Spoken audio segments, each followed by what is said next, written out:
Welcome once again to the hour of the time. I'm William Cooper. And I'm Carolyn Nelson. Well, ladies and gentlemen, I'm going to read to you an article from La Traviata, the December 1993 issue.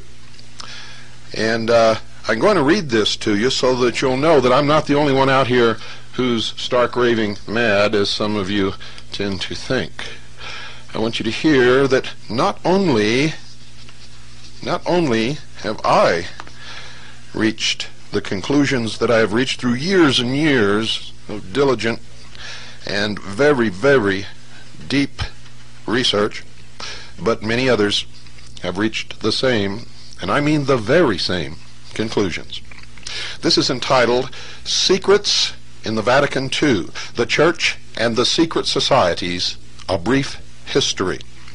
Pay close attention, and as always, ladies and gentlemen, make sure that you have a tablet and a pen or pencil by your side at all times when you listen to the hour of the time.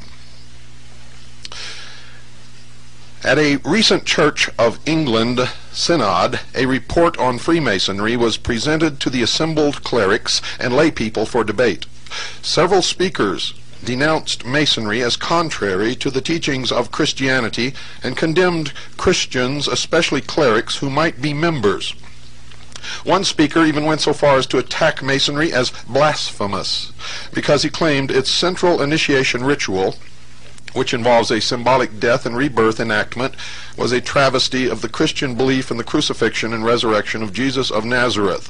Since its inception, Freemasonry has been the target of Christian wrath.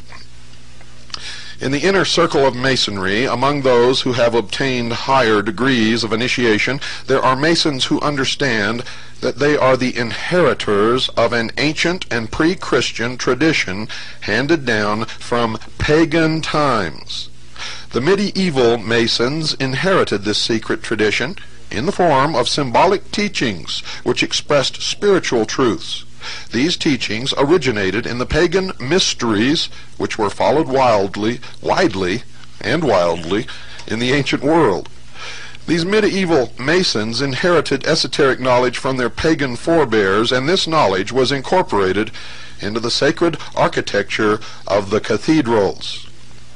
Now, I want you to pay real close attention, because during my series on the mysteries, when I found out what was concealed within most of the altars that were built during those times, and I related it to you over the air, many people called me a liar. And you're going to hear verification of this, what was found, not only within the altars, but throughout these cathedrals. So pay close attention, folks. This is very important. When the lodges of speculative, as opposed to operative Freemasonry, were founded in the 17th and 18th centuries, this knowledge was transformed into the symbolism which today forms the basis of Masonic ritual.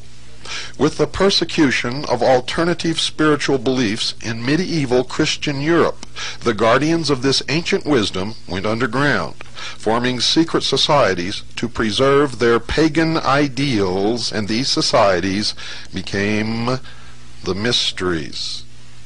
The two major secret societies which were formed in this period, although they only revealed themselves in a public form in the 16th and 17th centuries, were Freemasonry and the Order of the Rosy Cross. While the Order of the Rosy Cross, or the Rosicrucians, is still a secret society which has received little publicity in modern times, considerable public attention has been drawn to Freemasonry recently. Oh my.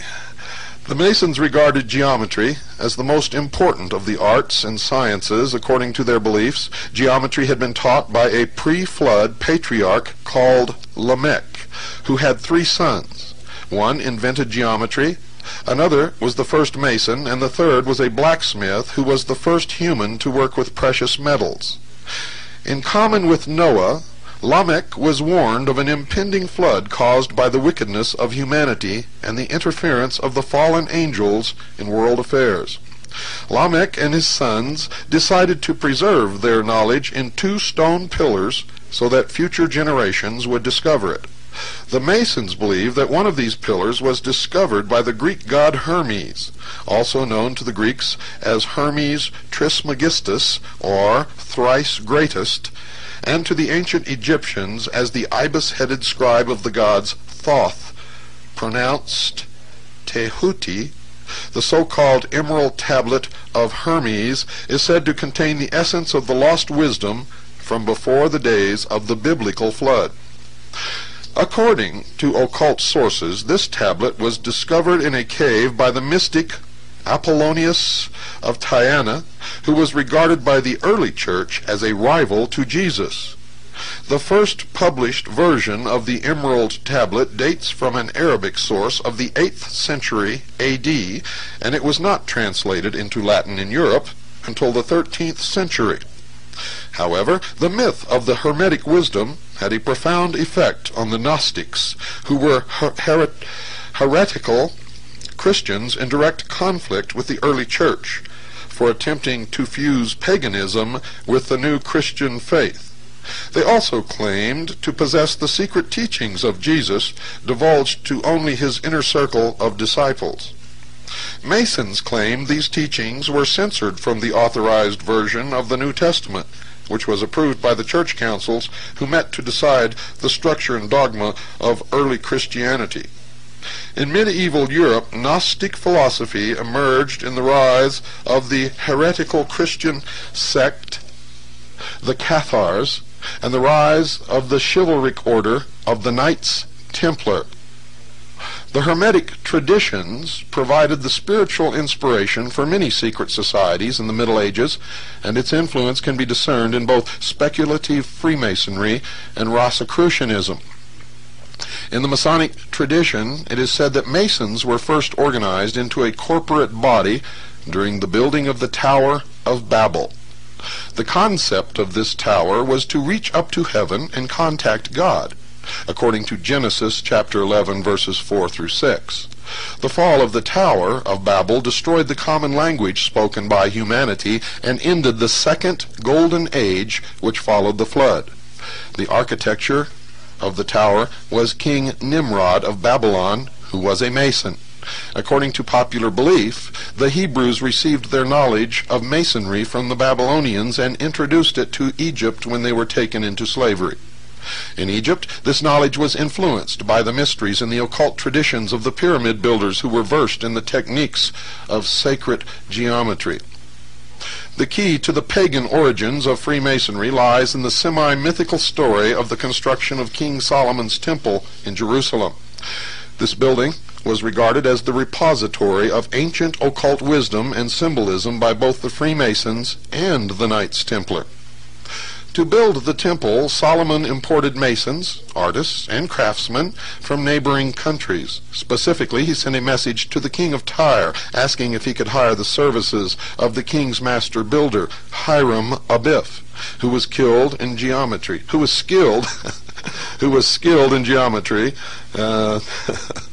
Solomon appointed Hiram as the chief architect and master mason of the temple. Hiram completed the temple in 7 years. The number is especially significant in occult tradition and Freemasonry, folks. But this achievement was overshadowed by his violent, mysterious death. Hiram was approached by 3 fellow masons who demanded the secret of the master mason's word. He refused and was beaten to death. They buried him in a shallow grave. They marked the grave with an acacia tree. His corpse was discovered 15 days later. Solomon ordered that his body be exhumed and reburied with a full religious ceremony and honors due a craftsman of his rank.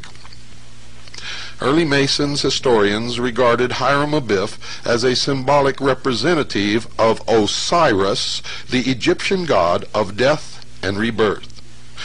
In the 3rd degree of Freemasonry, the candidate representing Hiram Abiff is raised from the dead by a special Masonic handshake known as the grip of the lion's paw, or the lion's grip.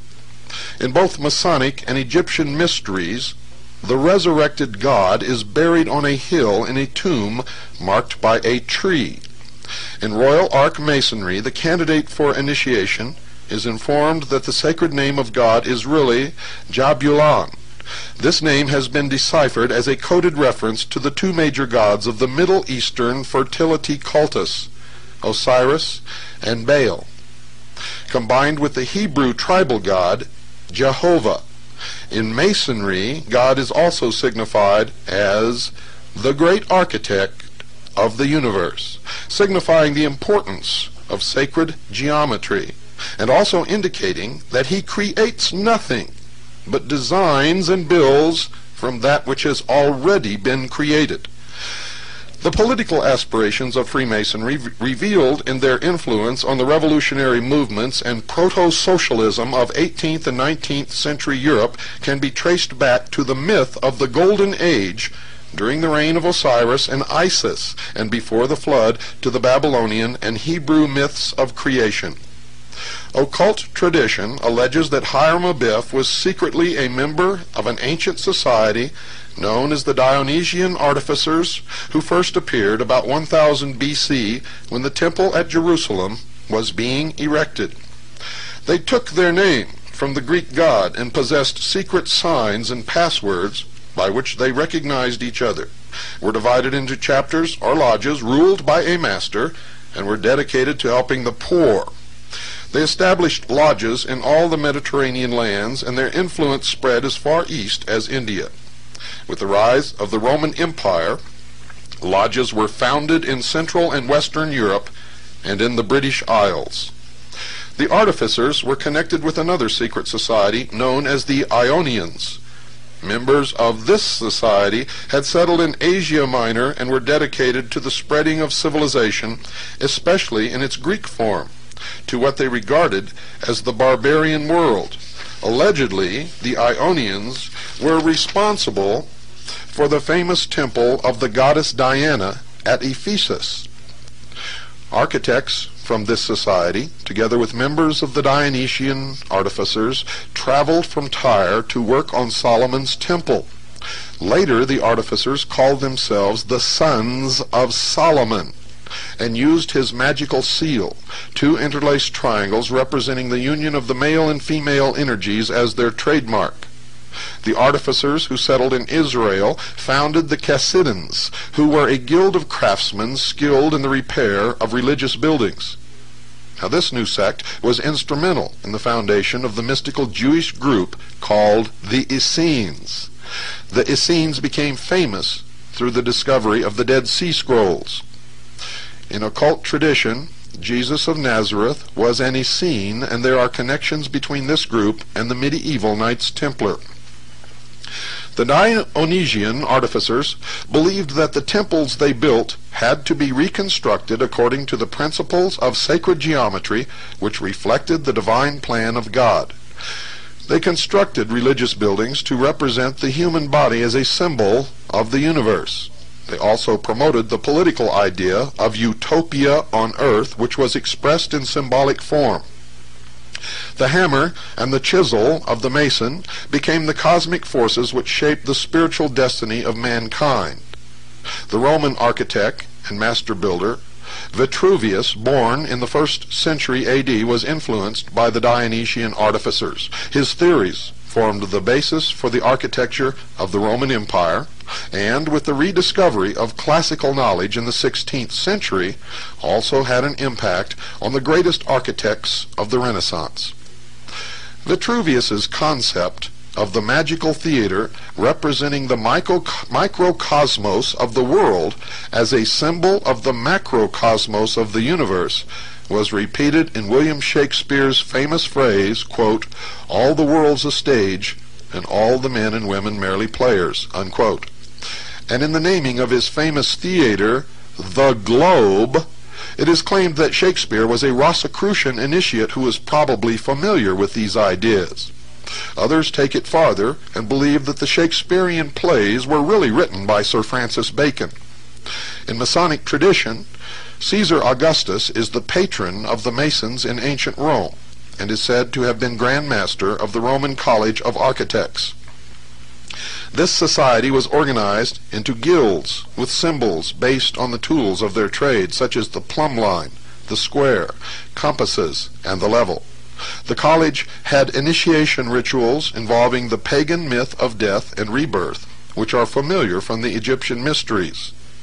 A temple built and used by the college was unearthed at Pompeii, a city destroyed by the volcanic eruption of Mount Vesuvius in 71 AD. Among the symbols discovered in the temple were the double triangle of Solomon, the black and white tracing board first used by the Dionysian artificers, the skull, the plumb line, the pilgrim's staff, and the ragged robe. The black and white tracing board was later seen on the battle flag of the Knights Templars, and then again on the floor of the cathedral as charts. Built by the Knights Templar. These symbols later emerged in medieval masonry and also speculative Freemasonry.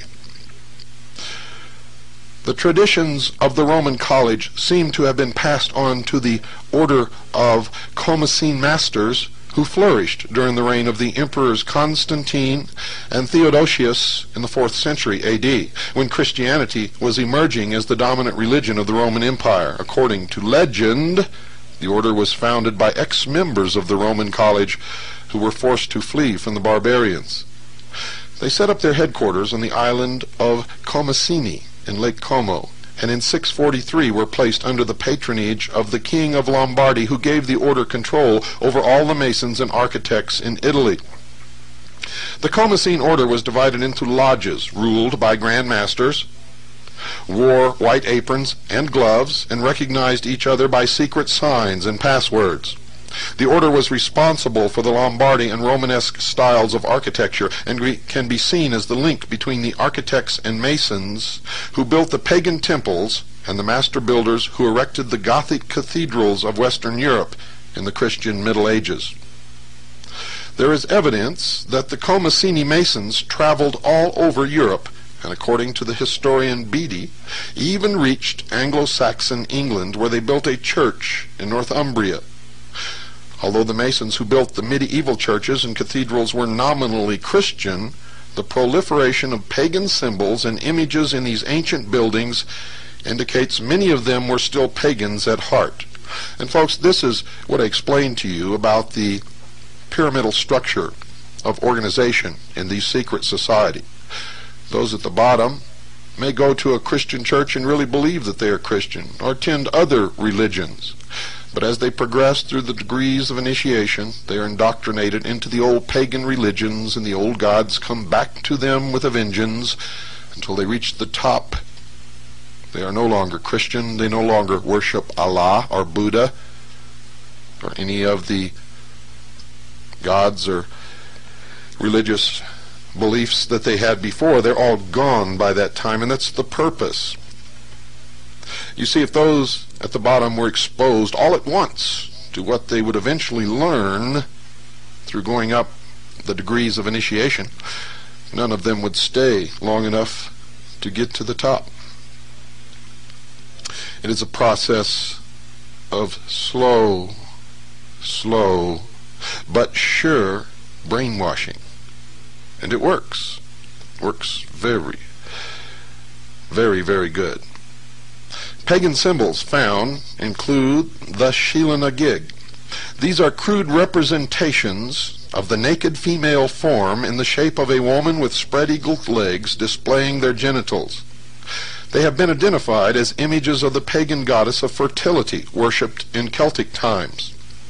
Other carvings found in medieval churches depict monks and priests in sexual poses with wanton young girls performing homosexual acts or wearing the heads of animals.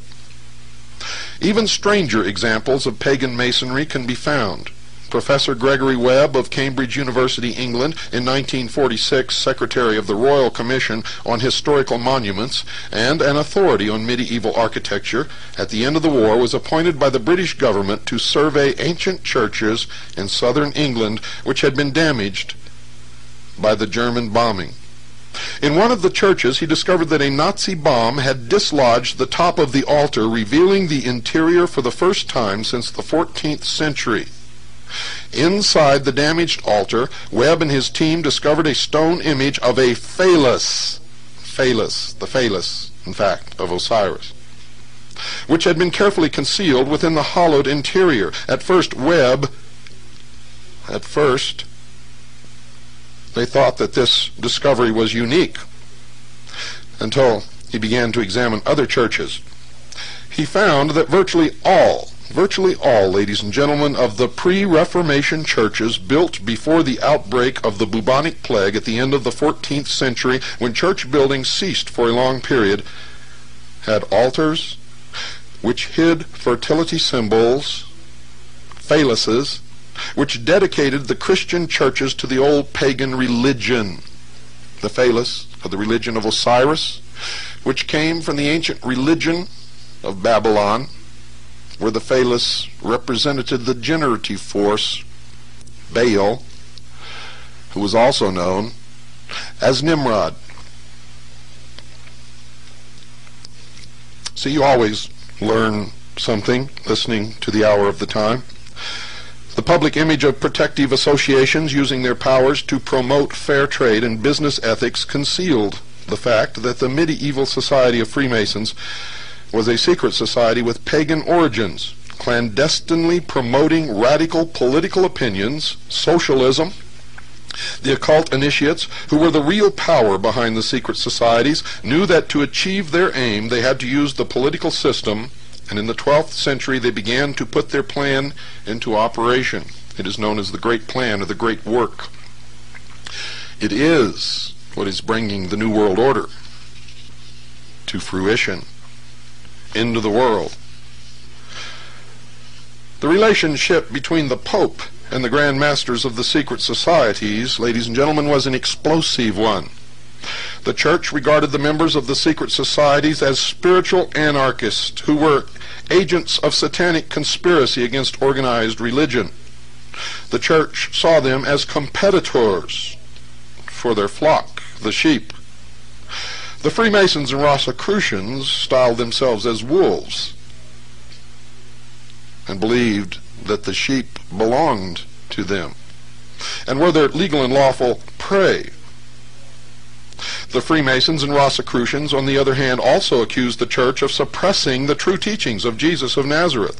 And many secret societies were fervently anti-clerical. They plotted the overthrow of the Catholic Church because it opposed the old pagan religions and the Manichaean heresy from which these groups drew their spiritual inspiration. Ah, if they only knew that the Catholic Church had already done it long ago, and that's why they feared the secret societies as competitors. At first, secret societies were supported by the Church.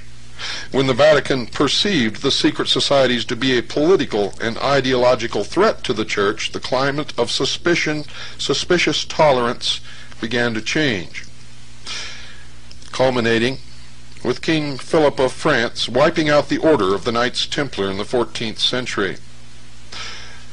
In the lodges of Freemasonry and the actual orders of Templars, they attribute the date of the execution of Jacques de Molay by burning at the stake to the year 1313. Other references give the year 1314.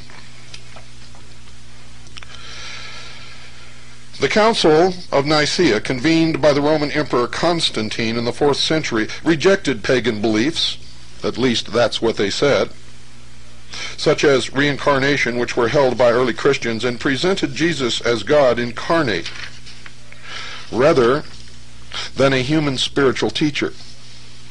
Our contemporary knowledge of the Gospel of Mark dates back to 1958, when an American professor of theology, Dr. Morton Smith, discovered references to it in a letter by Clement, preserved in a desert monastery.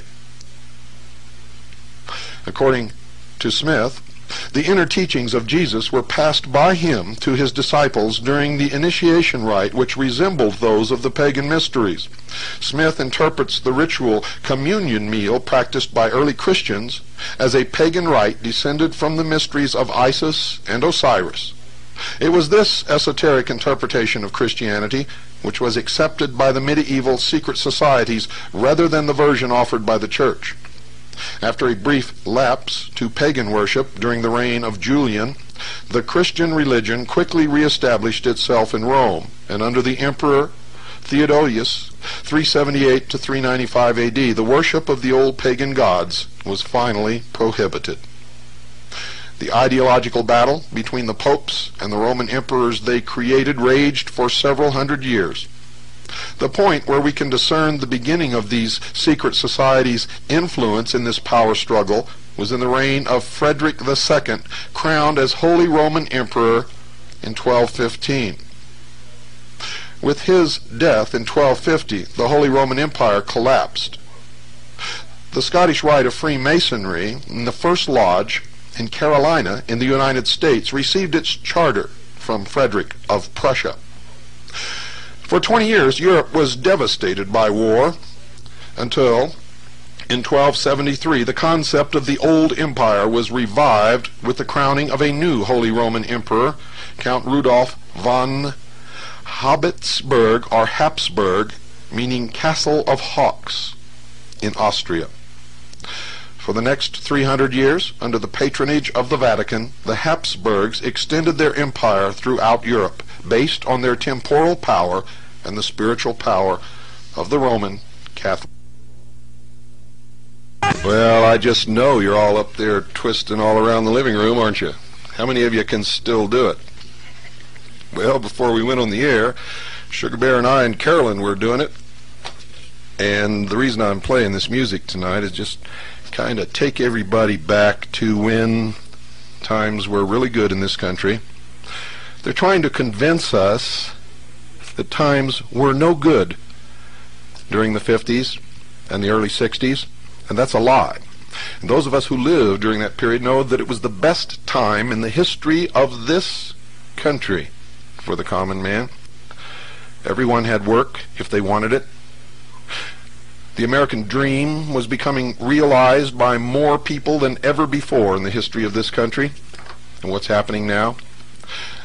The American dream, just since that time, has disappeared for most young people, who, unless they really strike it rich or get into a profession that really jerks the money out of people's pockets, they have no hope of owning their own home for many, many, many years, if ever. Most people in every family now have to work, and the children are relegated to government-controlled daycare centers. They are, in fact, occupationally orphaned as you struggle just to keep food on the table and a roof over your heads and be able to have a little bit left over for some recreation once in a while.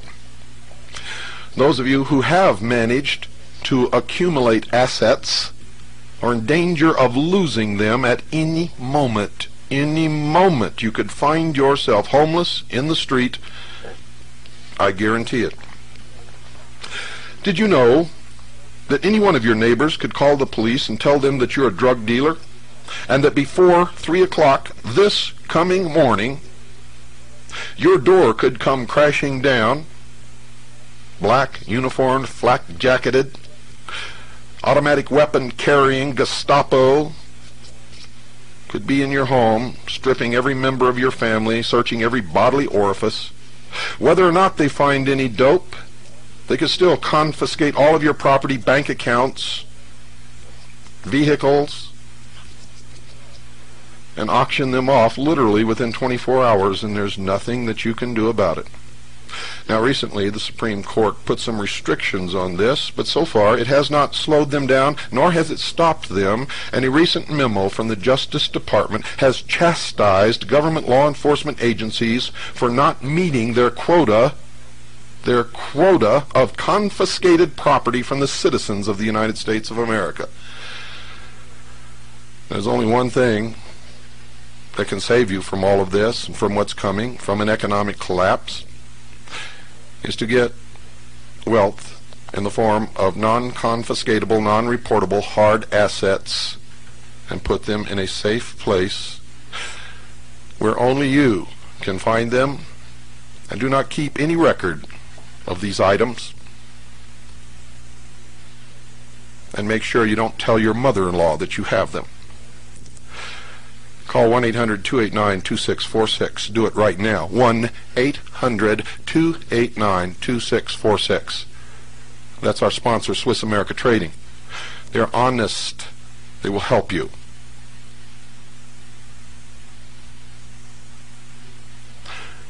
You must look around now at the faces of your loved ones. Look at them. If you cannot assure them right now, this moment, that you have taken positive steps to protect them in case any of this should happen to you and your family, if you cannot assure them that they will not be left destitute, you must call Swiss America Trading now.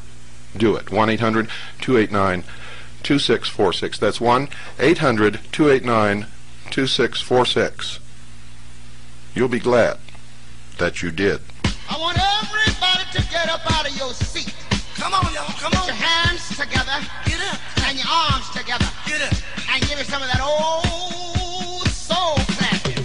You never left me like you did, but you did, and you did. I'll thank you. You never kissed me like you did, but you did, and you did. I'll thank you. You took your love somewhere else. I wouldn't know what it means to be loved to death. Well, I don't know what you're doing in your living room, but we're rocking here. You ought to see Carolyn dance. Even Sugar Bear can get on his two hind legs and dance. Come on, folks, get up, give it a try.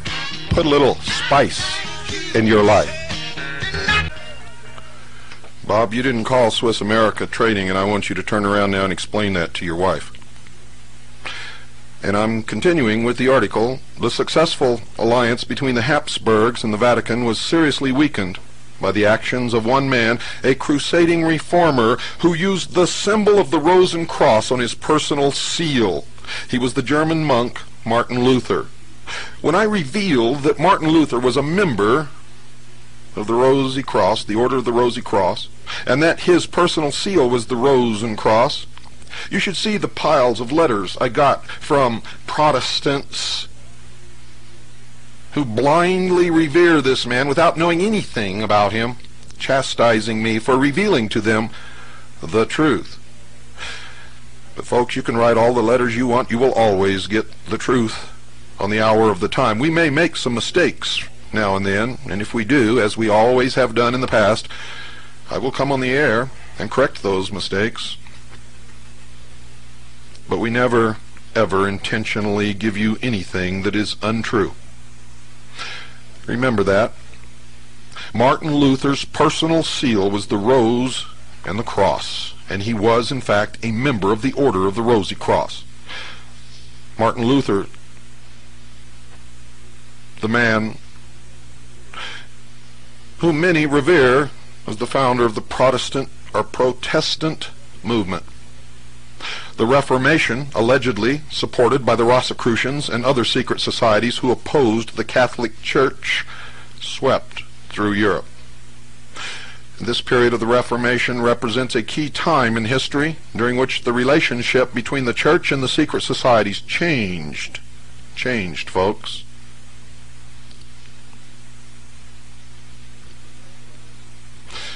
With the Reformation, you see, the Church was faced with an enemy within, which it could not destroy without bringing down its own edifice. With the Reformation, the whole concept of organized religion in Europe was revolutionized overnight. And where there had been one church, now today, there are literally tens of thousands, all with different dogma, different interpretations, all professing to be the only true church, with the only truth, and with the only claim to heaven. But if you only knew. Many think that the secret societies were instrumental in this revolution. I can tell you absolutely for a fact that they were. Support from the Grand Masters was offered to the religious reformers because the Reformation was recognized as a means to weaken the influence of the Catholic Church in European affairs. In America, sad to say, much of the Catholic hierarchy has taken on this role in modern times. The Reformation effectively emasculated the political power of the Church. It laid the foundation for the Puritan movement, whose members fled religious persecution in Europe to found a new nation in the Americas based on spiritual principles drawn from Rosicrucian sources, and all of our founding fathers were members of these secret societies. And many people have also chastised me for making that claim, but it is easily proved. Easily. The problem with most of you people is you believe blindly what you're told and you never check anything. Many of you still believe that George Washington chopped down a cherry tree, and when his father asked him who did it, he told the truth. Well, that's all a lie, folks. There was no cherry tree. He never chopped one down. His father never asked him if he did. And I really don't know if he would have told the truth or not. Most politicians don't. Most politicians do not.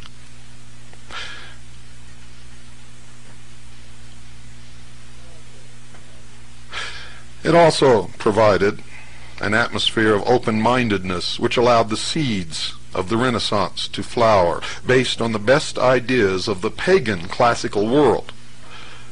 Although the Habsburgs were to rule for another 300 years until 1806, the Reformation destroyed any hope of a united Europe controlled by the Roman Catholic Church until today.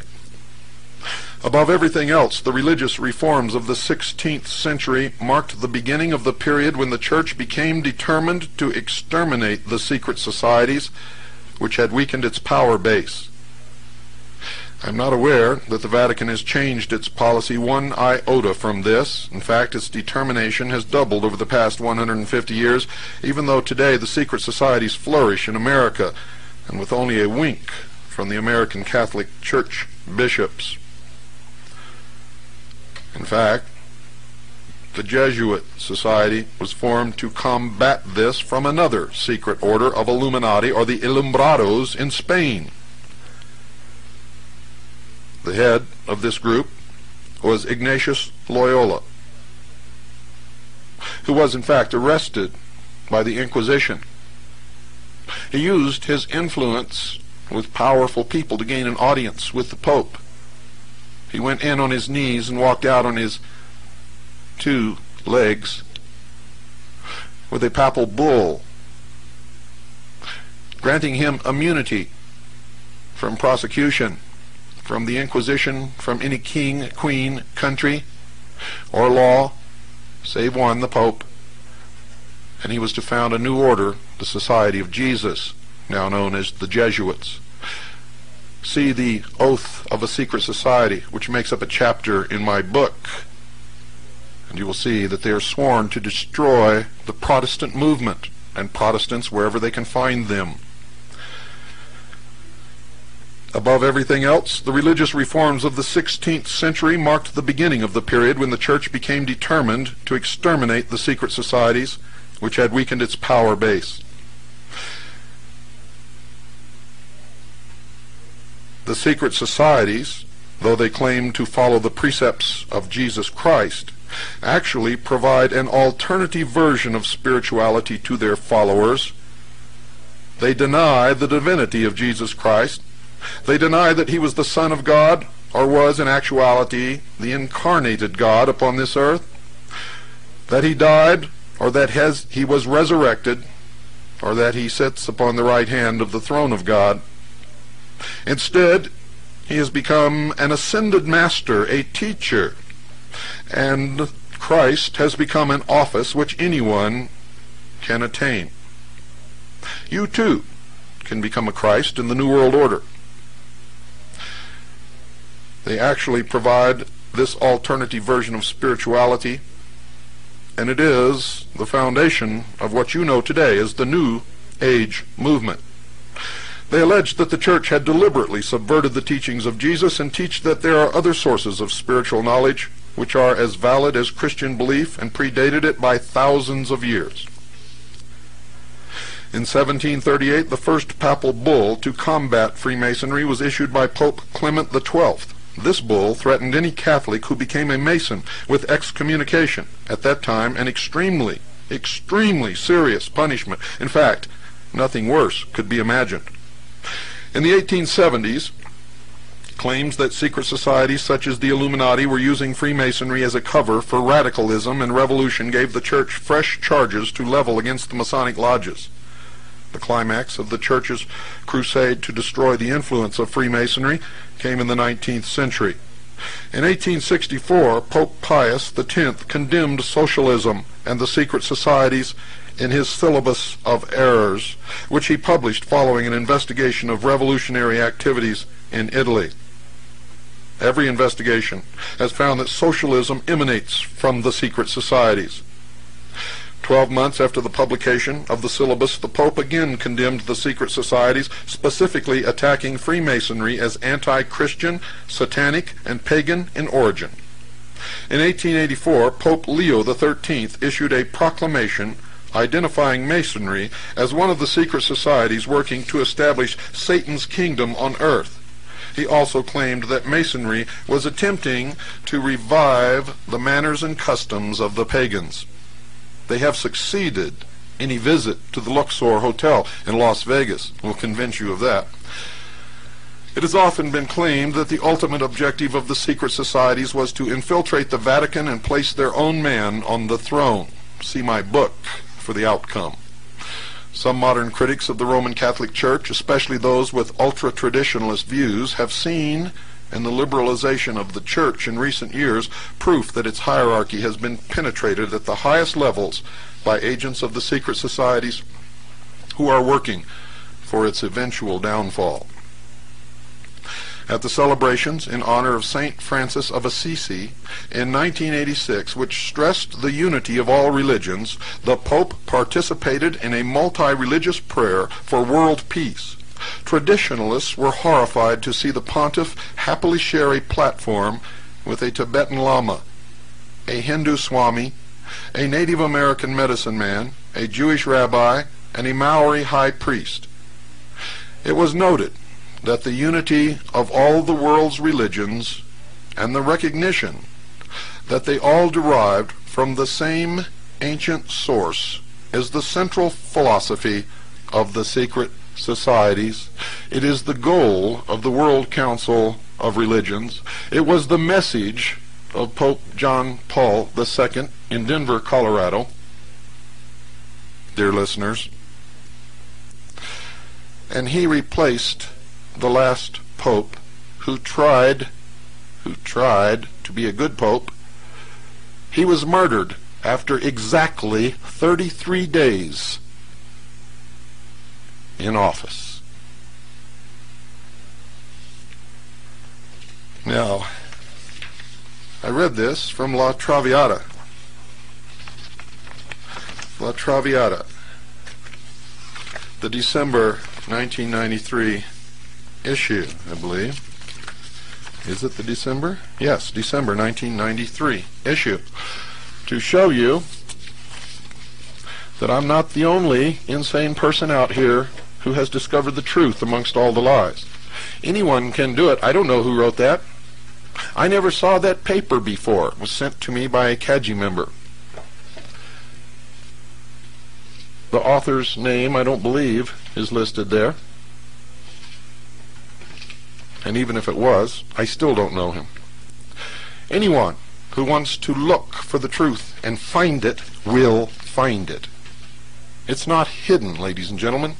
In fact, today, even though it began as a conspiracy hundreds and thousands of years ago,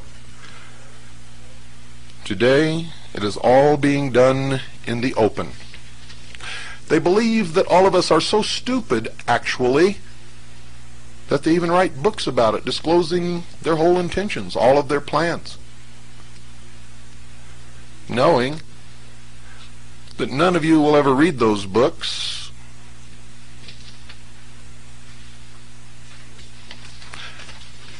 And if you did, you wouldn't believe it. And I said, none of you. That's not really true. There's some of you out there who are learning, who are awake, who are struggling, who are fighting this battle with me and with Carolyn and with many others to try to save the penultimate achievement of all of mankind throughout the history of the world. That's the Constitution and the Bill of Rights of the United States of America. When I make a statement like that, I always get letters or people call if I open the phones and say, how can you make that statement, Bill, when you just told us that our founding fathers were members of these secret societies? Very simple, folks. Read the writings of the founding fathers. They will tell you themselves. This was a great experiment to see if man was capable of ruling himself, and if he was, this would be the culmination of the great work. But you will also find in their writings that they understood human nature better than any of us do or probably ever will. For they knew that with the keys built into the Constitution, we would give up our Creator-endowed rights and trade them for benefits from the state, thus relegating ourselves back into the old position of owned property. We would become indentured to the state for accepting these privileges.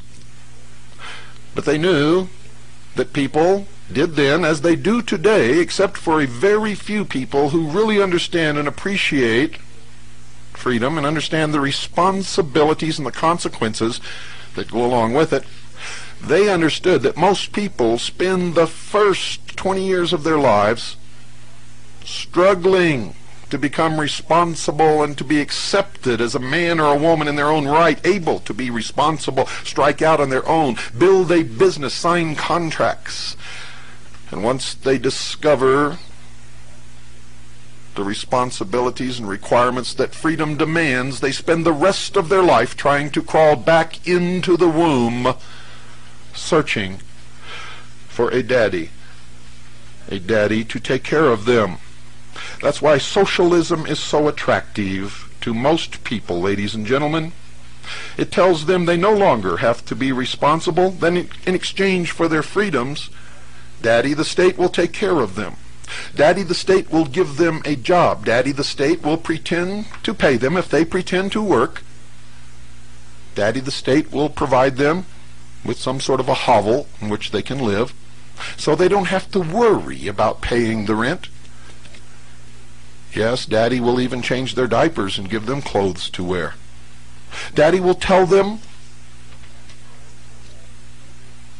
what time in the morning they can go out on the street and what time in the evening they must be inside their hovel. Daddy will discipline them. Daddy will make sure that there's no crime to threaten them. Oh yes, many, many people will love the New World Order and the New World Religion and the new world of entertainment that will be erected in place of the old Roman circus in order to keep the populace entertained and diverted. Mindless libraries will be filled with the new history books and the new politically correct dogma of the new politically correct world and the new politically correct religion. And everywhere you look, you will see the symbols of the generative force, the phallus of Osiris, the representation of the old god of Babylon, Baal, Nimrod. Isis will be everywhere. You see, for Osiris is the doctrine, Isis is the church, Horus is the great body of initiates that will rule you. They call themselves wolves. And of course, dear listeners, you are the sheep, the legal and lawful prey of the wolves.